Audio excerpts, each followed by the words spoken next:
In just 3 years, one tiny German motorcycle sold over 12,000 units, turned a swingarm into an exhaust pipe, and made engineers either laugh or cry into their beer.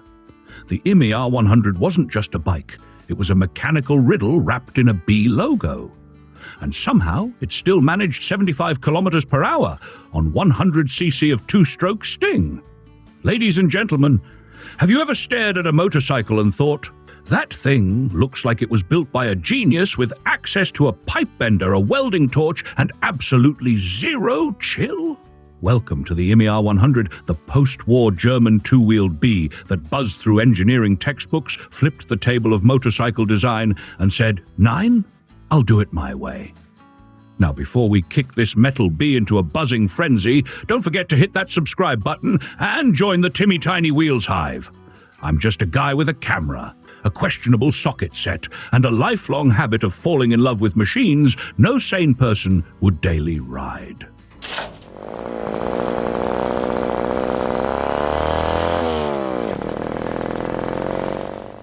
So, where does our story begin?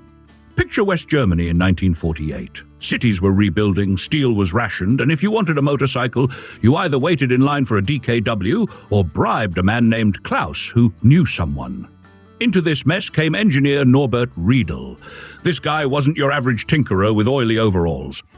He designed a compact gasoline two-stroke auxiliary starter engine, Riedel Anlass motor, used to start the Jumo 004 and BMW 003 jet engines on the Me 262.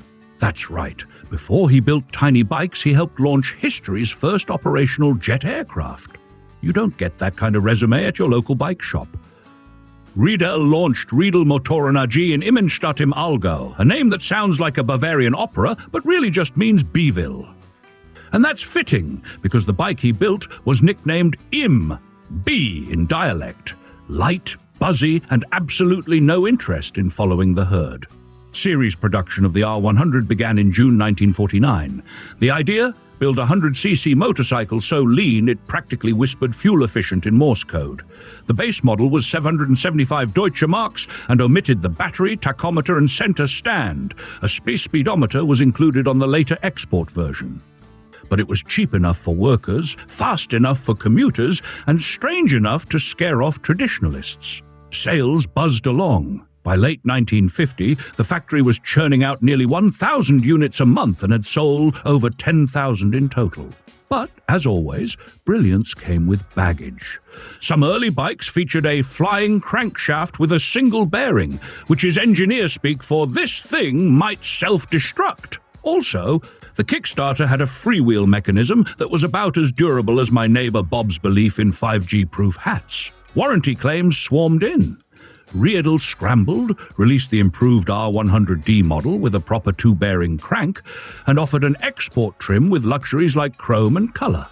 But it was too late. In October 1951, the bank yanked the cord, and Riedel Motoren AG filed for bankruptcy. By then, around 12,000 Immes had taken flight. Some still buzz around today, lovingly restored by collectors and German engineers who whisper sweet nothings to their band brakes. There's no official registry, but thanks to museums, clubs like Imme R100 and auction records, we know a healthy swarm survives, including some converted or upgraded post-bankruptcy examples with beefier engines. Now let's talk about what makes this thing tick. At its heart was a 99cc two-stroke single-cylinder engine, air-cooled and piston-ported. The bore and stroke were 52 x 47 millimeters, giving it a nice short-stroke punch. Compression was around 7:1, and it churned out a whopping 4.5 PS at 5,800 revolutions per minute. That might not sound like much, but in 1949, most 100cc bikes made 0.5 PS if they were lucky. This bee had the sting of 125. The engine used a Stylstrom-Spüling two-port layout, avoiding patent issues with Schnürle scavenging by using a flat-top piston. It was ignited by a Norris flywheel magneto and shifted through a 3-speed gearbox with a twist grip system. And here's where things get weird. First gear was also neutral, and the clutch had a wire catch that held it open. It's like someone handed a gearbox to Salvador Dali and said, "Go nuts!" But wait, it gets better. The engine wasn't mounted to the frame like a normal bike. Oh no, the entire engine and transmission sat on the swing arm, pivoting with the rear wheel. Even better, the swing arm was the exhaust pipe. That's right, your muffler was also your suspension. The tailpipe screwed in from the back like the bee's stinger. The front fork? Single-sided. The rear swing-arm? Also single-sided. Wheels? Identical and interchangeable, both 250/19s.